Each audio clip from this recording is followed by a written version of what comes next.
लागले जाऊ नये, भगवंताची आज्ञा पाळली आणि सुदामाच्या नगरीच्या बाहेर गेल्याच्या नंतर सुदामाला दर्शन घेताना सुदामाला सांगते बाबा ही कपडे सुद्धा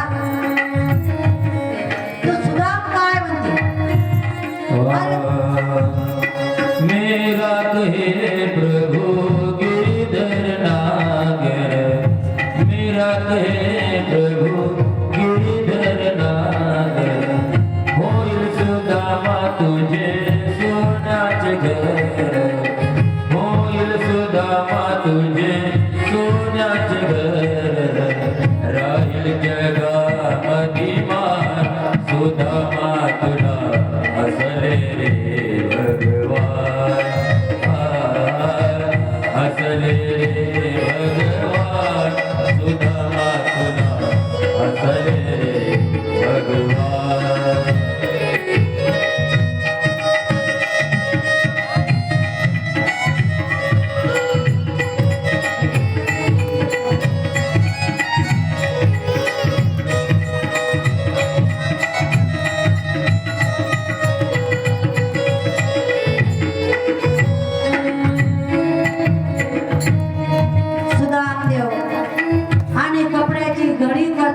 आणि पुसून म्हणते बाबा ही देवाचे कपडे मळले माफ करा।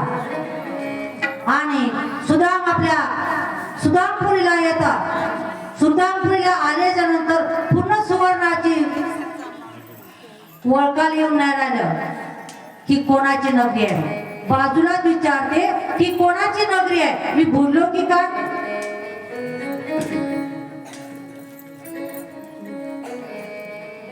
सुदामाची परीक्षा केली भगवंतानं की याच्या मनात काहीतरी विकल्प येईल का, याच्याकरता त्याला कपडे सुद्धा मागून घेतले होते जाईपर्यंत। पण सुदामाच्या पोटात काही असा विकल्प आला नाही भगवंताच्या बाबतीत। जे करत ते भगवंत करत। तर विचारू लागले की ही नगरी कोणाची आहे की सांगते तर सुदाम देवा तुमचीच नगरी आहे। माझी नगरी म्हणल्यामुळं सुशिला पोर धावत येते बाबा बाबा करू आणि आपल्या पतीचं दर्शन घेते की ही नगरी आपली आहे, देवानं आपल्याला दिली।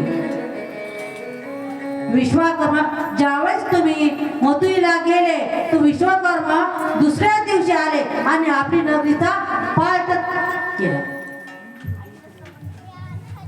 त्यावेळेस सुदामाच्या डोळ्यात